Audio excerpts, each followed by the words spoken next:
Welcome to Gomathi's kitchen. நம்ம இன்னைக்கு பார்க்க போகிறது நல்ல ஒரு கிராமத்து ஸ்டைலில் பருப்பு உருண்டை குழம்பு எப்படி செய்யலாங்கிறத பார்ப்போம். இந்த பருப்பு உருண்டைகள் உடையாமல் எப்படி செய்யலாம் அப்படிங்கிறத தான் நம்ம இன்னைக்கு பார்க்க போகிறோம். கோமதிஸ் கிச்சனை சப்ஸ்கிரைப் பண்ணாதவங்க சப்ஸ்கிரைப் பட்டனை ப்ரெஸ் பண்ணுங்கள். உடனுக்குடனே அப்டேட் பண்ணணும்னா பக்கத்தில் இருக்க பெல் பட்டனை மறக்காமல் ப்ரெஸ் பண்ணிக்கோங்க.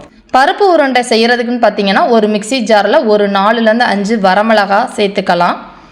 இதில் ஒரு அரை டேபிள் ஸ்பூன் அளவுக்கு சோம்பு சேர்த்துக்கோங்க. ஒரு 4 கருவேப்பிலையும் சேர்த்துக்கலாம். இது எல்லாத்தையும் தண்ணி விடாமல் இந்த மாதிரி கொரப்பாக அரைச்சி ஃபஸ்ட்டு ரெடி பண்ணதுக்கு அப்புறமா நான் இன்றைக்கி ஒரு அரை கப் அளவுள்ள துவரம்பருப்பு மட்டும் நல்லா ஒரு 20லேருந்து அரை மணி நேரம் ஊறினதுக்கு அப்புறமா தண்ணியை மட்டும் வடிச்சிட்டு வெறும் பருப்பு மட்டும் எடுத்து போடணும்.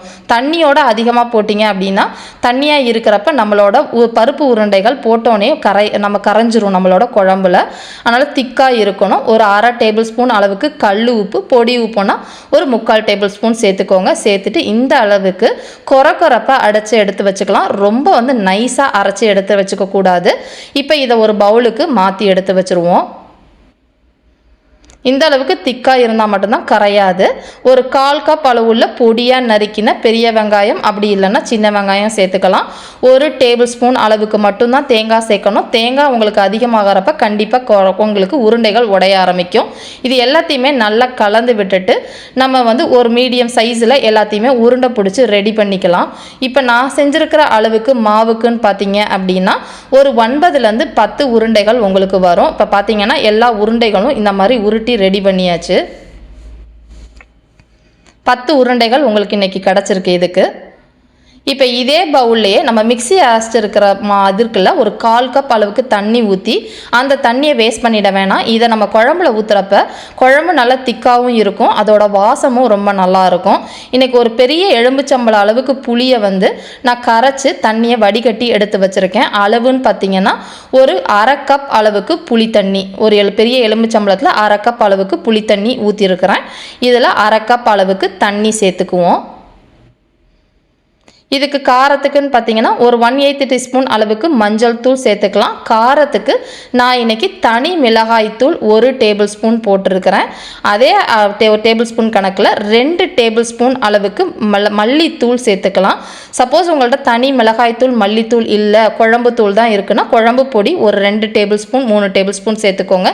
சாம்பார் பொடி நான் போட்டு செஞ்சதில்லை. சப்போஸ் உங்கள்கிட்ட அது இருந்துச்சுன்னா அதையும் சேர்த்து செஞ்சு பாருங்கள், டேஸ்ட் எப்படி இருக்குன்னு சொல்லுங்கள்.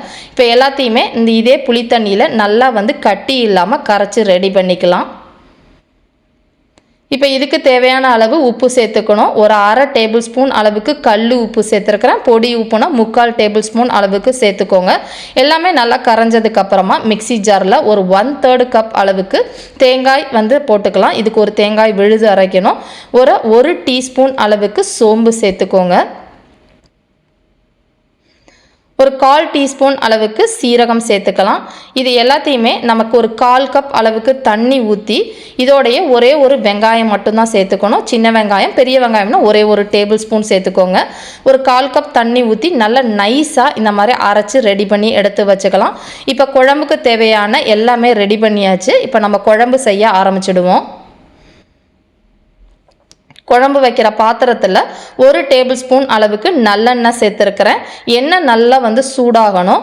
சூடானதுக்கு அப்புறமா தாளிப்பு வடகம் சொல்லுவோம் இல்லையா, வெங்காய வடகம், கறி வடகம் சொல்லுவாங்க, அது ஒரு 1 டேபிள் ஸ்பூன் அளவுக்கு சேர்த்துருக்கிறேன்.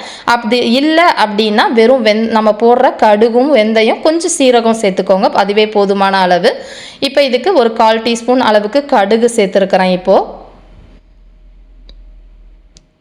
1/4 டீஸ்பூனில் 3/4 டீஸ்பூன் அளவுக்கு நான் வெந்தயம் சேர்த்துருக்கிறேன். இது எல்லாமே கடுகும் பொரியணும், வெங்காயமும் செவந்து வரணும்.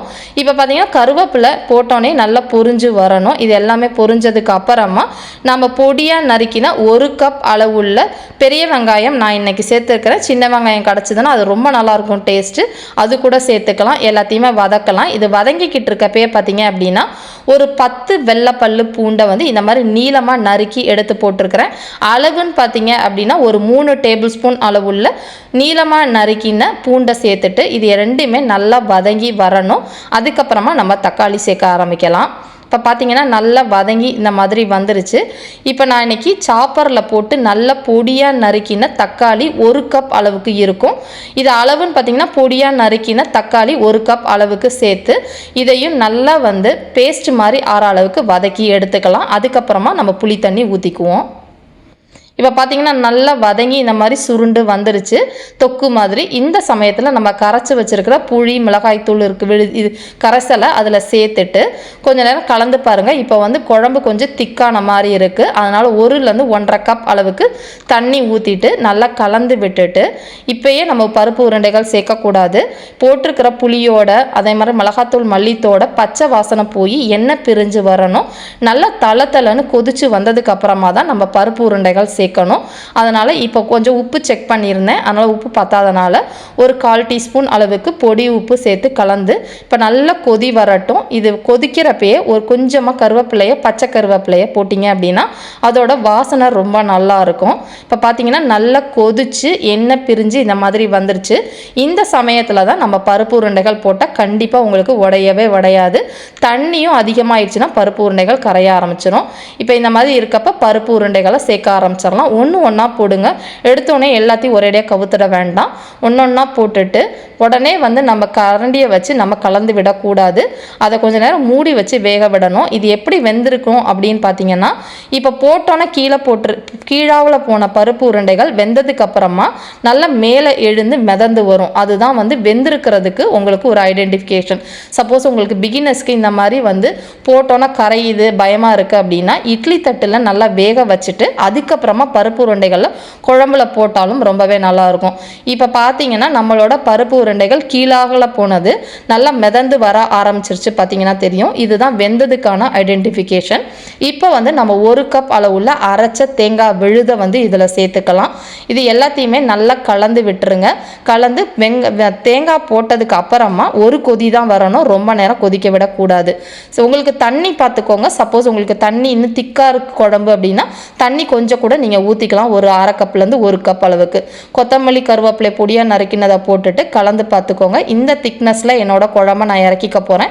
சப்போஸ் உங்களுக்கு தண்ணியாக வேணும்னா ஊற்றிக்கலாம். பருப்பு உருண்டைகள் பார்த்தீங்கன்னா தெரியும் கொஞ்சம் கூட நமக்கு கரையும் இல்லை, ஷேப்பும் மாறலை, நல்லா வெந்து வந்துருச்சு. இந்த மாதிரி செஞ்சிங்கன்னா கண்டிப்பாக உங்களுக்கும் வராது. ஒரு கொதி வந்தோடனே நான் இப்போ அடுப்பை ஆஃப் பண்ணிட போகிறேன். இந்த குழம்பு வந்து நீங்கள் எல்லா வகையான பொரியல் வறுவல் ஒரு அப்பளம் வச்சு சாப்பிட்டாலும் டேஸ்ட் ரொம்ப நல்லா இருக்கும். இதே மாதிரி அளவுகளோட நீங்களும் செஞ்சு பாருங்கள். செஞ்சு பார்த்துட்டு எப்படி இருக்குங்கிறத கமெண்ட் பண்ணுங்கள். வீடியோ பிடிச்சிருந்துச்சு அப்படின்னா லைக் பண்ணுங்கள், ஷேர் பண்ணுங்கள். மறக்காமல் சேனலை சப்ஸ்கிரைப் பண்ணி வச்சுக்கோங்க. தேங்க்ஸ் ஃபார் வாட்சிங்.